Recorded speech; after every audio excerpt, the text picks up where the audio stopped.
Good morning, everyone. My name is Ryan Schoen, and I'm the product manager working on Chrome performance.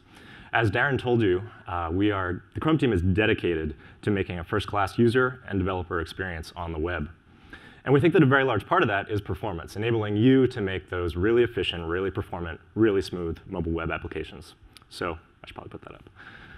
What I'm going to do over the next 20 minutes is tell you a little bit about how we're so committed to this goal. We have teams dedicated to making that goal a reality for all developers in a very natural way. And I want to tell you a little bit about what they've been working on. So I'm going to start out and talk about traditional performance in the sense of JavaScript operations and DOM manipulations. And then I want to spend a lot of time talking about rendering performance and that 60 frames per second goal that you're going to hear a lot about today. I want to touch on energy efficiency and what we're doing to improve your battery life. And then finally talk a little bit about perceived speed, because that's really the experience that your users are going to end up getting. So I said I wanted to talk about traditional performance. And usually when you have somebody from the Chrome team on a stage talking about performance, we talk about JavaScript operations, DOM manipulation, and synthetic benchmarks, things like Octane and Kraken. And we do want to be really, really good at that. We want to do it really fast. But any synthetic benchmark always has pieces of it that aren't really realistic. It's not the experience that the user gets. And earlier this year, you may have heard about a new benchmark that was released called Speedometer. And what Speedometer does is it takes a real-world app, like a to-do list, writes it up in a bunch of frameworks, so Angular and jQuery and React and a couple others, and then runs through it. It adds items to the to-do list, checks them off, removes them. And it tries to do that as fast as possible. And like I said, all benchmarks are synthetic, but there were parts of this benchmark that we really liked. It was a real app that was going to be in front of users, and so we wanted it to be fast. And when we took a look at it, it was a little embarrassing because Chrome really wasn't good, and you may have seen some numbers in the press that hinted that. And so we put a team on it, and we dedicated it, worked to that over the past 6 months. And obviously, they're allowing me to be up here talking about it, so there's some good news. I'm going to put up a graph of Speedometer. And on the y-axis here, you have the time that it takes to complete the benchmark. And then on the x-axis is Chromium revision, essentially, as it progresses through time. You can see that about 6 months ago, we were up at, 14,000 milliseconds, 14 seconds to complete the benchmark. And through a couple pretty large drops, we're now at around 6,000 milliseconds, 6 seconds to complete that benchmark, an improvement of over 2x. I think this is on Mac, but you have the same performance improvement across every platform. And so we're really excited about this, because if your JavaScript is anything like the type of JavaScript that you see in those frameworks, or better yet, you take advantage of one of those frameworks, you're going to get that performance boost for free. Your users are going to get that performance boost for free. And so we think that's really great. But as I hinted at earlier, this is only really one part of the performance game. And from talking to a lot of you, we know that what you really care about is that 60 frames per second. I think Darren mentioned it. I'm going to mention it a bunch. You're going to keep hearing it throughout today and tomorrow. And I want to be really precise about that. Because while 60 frames per second is a number, it's not always clear what web content we're talking about when we say 60 frames per second, and doing what operations, and on what mobile devices, or what devices at all. Reading Wikipedia on a Nexus 6 is going to be a very different experience from playing a 3D game on something like a Galaxy Nexus or a lower-end device. And so to be explicit, our goal is to make 60 frames per second a reality on all content and on all devices. And that's a pretty large goal for Chrome. We're on a lot of devices with a lot of different GPUs and a lot of different processors. And so we know that that's an ambitious goal. And I hope that you'll excuse me when I say that we're not there yet. But we are making pretty incredible progress. So to help frame this problem a little bit easier for Chrome developers, the engineers who work on Chrome, we flip it around. And we don't say 60 frames per second, but we talk about frame time. How much time does it take the CPU to generate everything that it has to do for a frame and get it out onto the screen? And so 60 frames per second, you do the math, that works out to 16.6 milliseconds. That's the budget that we have to do whatever we have to do to get that next frame on screen. So using this way of thinking about it, we collected 27 different websites, different effects that we wanted to make sure were really good on the mobile web, but that traditionally have been very, very hard to do in a performant way. These are things like a slide drawer that sticks to your thumb, or pull to refresh. These effects that we know that you as developers like to do and want to put in your apps, and we want to see that happen. And so with the goal that in order to be at 60 frames per second, we have to be under 16.6 milliseconds. We ran through all 27 of these effects on a Nexus 5, a relatively powerful device, and came to 129 milliseconds on average to generate a frame. Luckily, I'm not fired yet. This is January. So we ran this again after all the improvements that we've been making, and I'm happy to report that as of this week, we are finally at 16 milliseconds.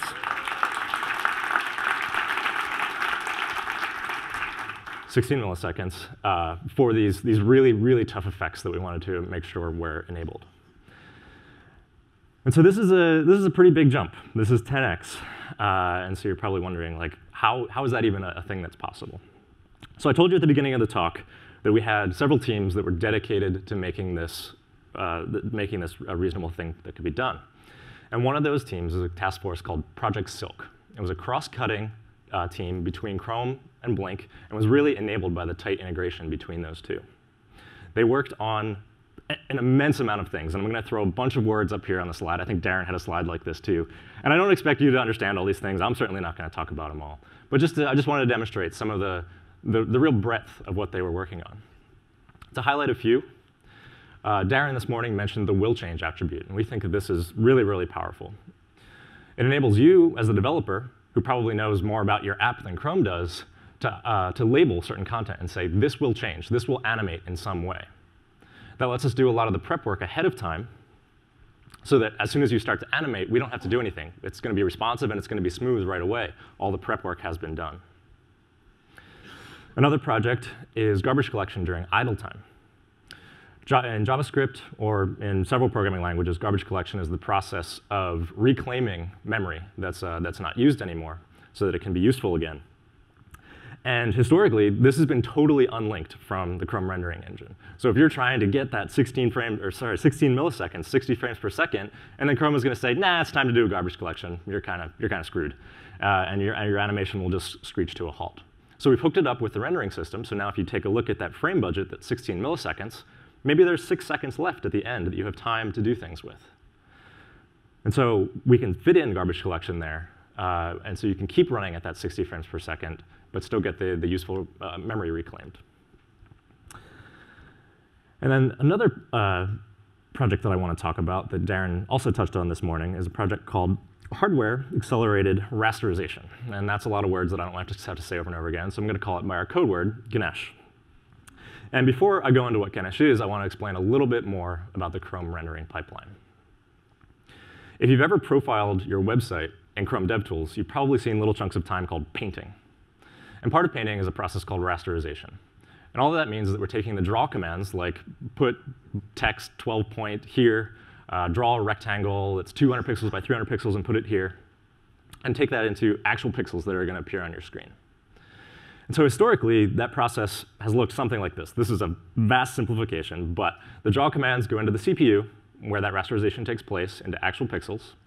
The pixels in the form of a texture are uploaded to the GPU, which then puts those pixels onto the screen. It's pretty simple, but there are a couple issues with it as well. As Darren said this morning, the CPU is not really optimized for that type of work. The GPU, after all, is for graphics, and so it would be much more efficient to do it on the GPU, which is tuned for those sort of operations.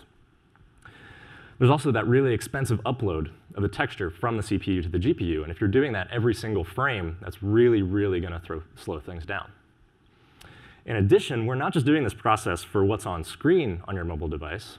We're doing it for everything that's around. We're rasterizing everything around there so that when the user scrolls, they're going to get those pixels right away. We're not confident in our own rasterization ability to say, yeah, we can get it up there on time, so we do it ahead of time. And so that's really an extra burden on the CPU, and it costs a lot of memory. Even if you didn't know how this works, you've probably felt the effects if you've ever tried to do a JavaScript-based animation with something like request animation frame.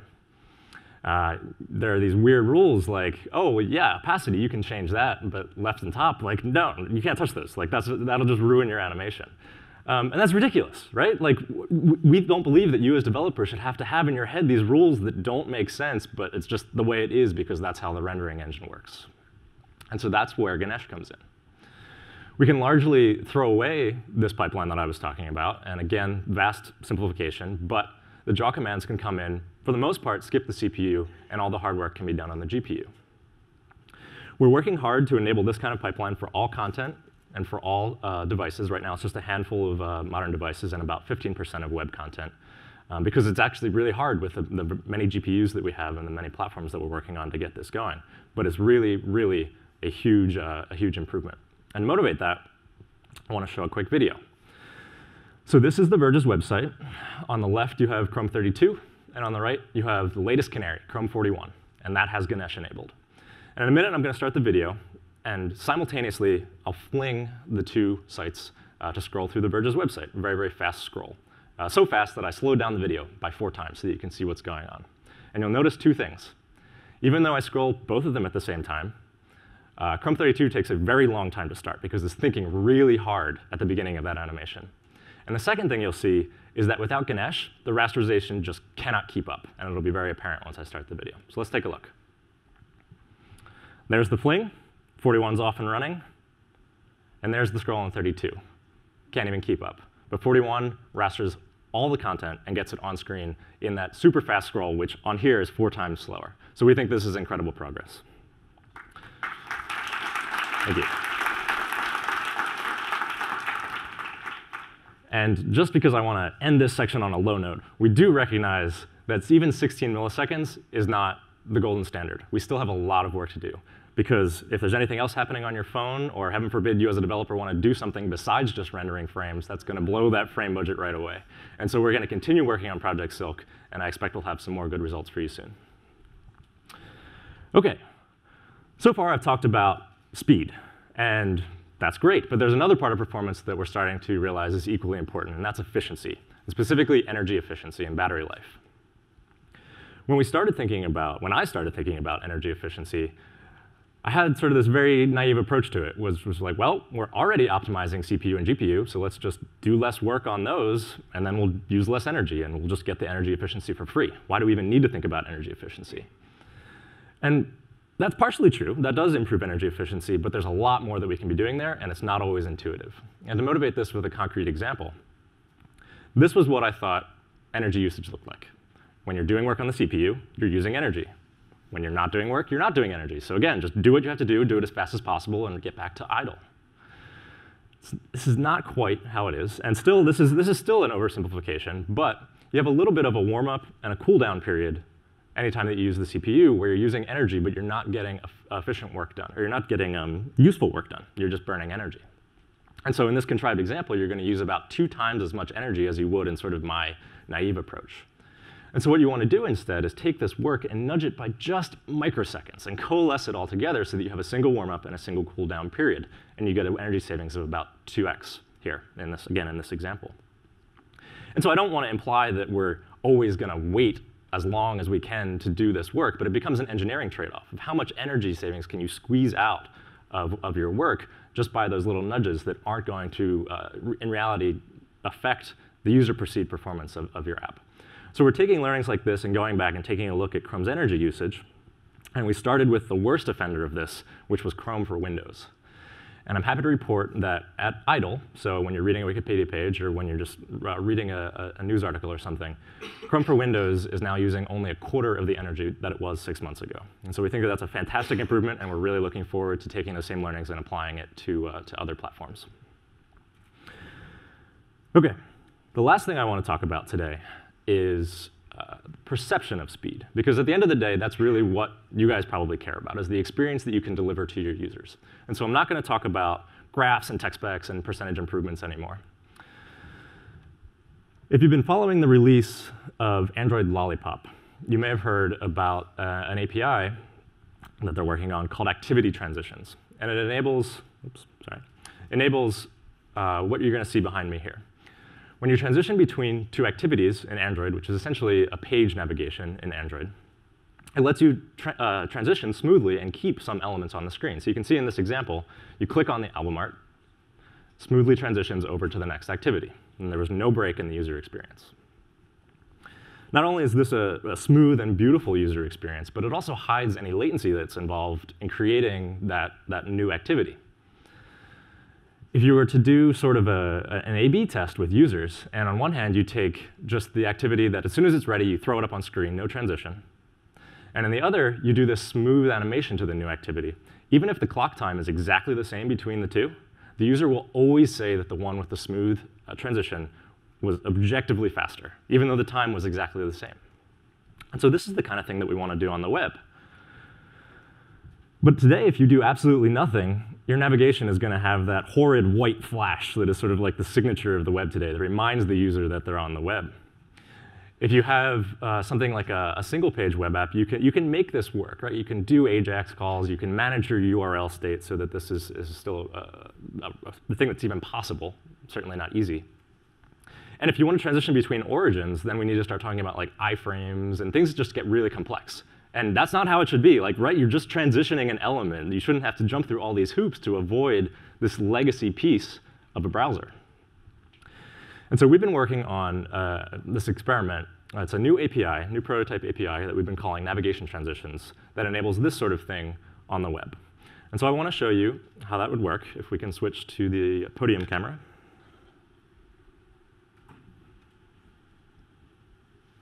Please. All right, cool. So I have here a prototype that is Google Web Search, obviously not live.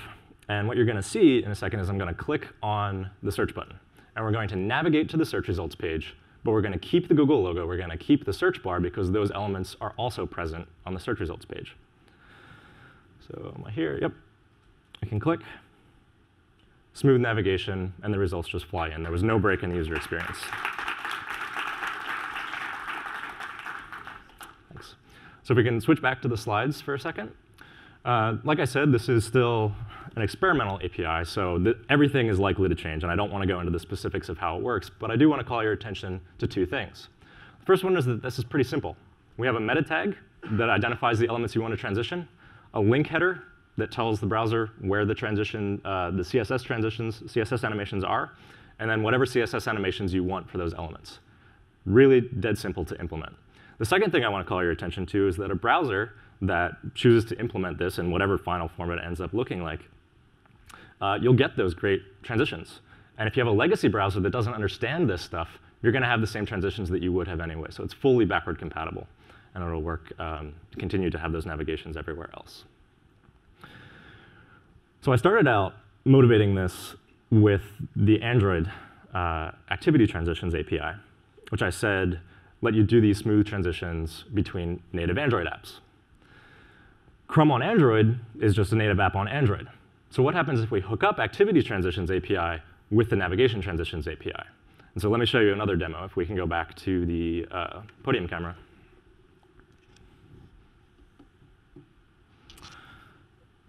So I have here, it's a little washed out, but it's all right, you'll still get it. This is just a web page, and it has some thumbnails on it.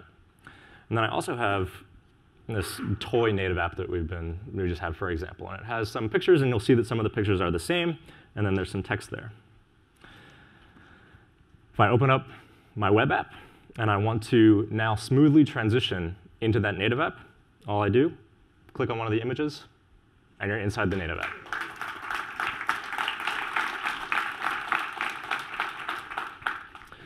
So as you can see, this really starts to blur the line. If we can go back to the slides. Really starts to blur the line between native apps and web apps, and we think that that's great. We want you as developers to use whatever development experience you think is right for you and your users and your app, and really deliver that great experience to the user. The user doesn't need to be concerned with what toolchain you use to get that experience in front of them. They can just enjoy and be immersed in your experience. And so we think that that's really great. So that's all I had prepared to talk about today. Just to quickly recap, I touched on traditional performance and the work that we've been doing there. I spent a lot more time going into rendering performance and all the projects that we've been working on there to get a great, nearly 10x improvement on some of those tough cases. Talked a bit about battery life and energy efficiency and how we're thinking about optimization there. And then finally, talked about perceived speed and this new prototype API that we've been working on that we think can really make a large difference for navigations on the web. But if nothing else, what I want you to take away from this talk was what I said at the beginning, which is like, we care, we get it. We know that performance on the web is painful, and we're doing everything that we can to make that a better situation. We've come a long way with some of the improvements that I've talked about today, but there's still a lot more to do. And so if I have my way, I'll be back up here on stage 1 year from today with as much good news, if not more. Thank you very much.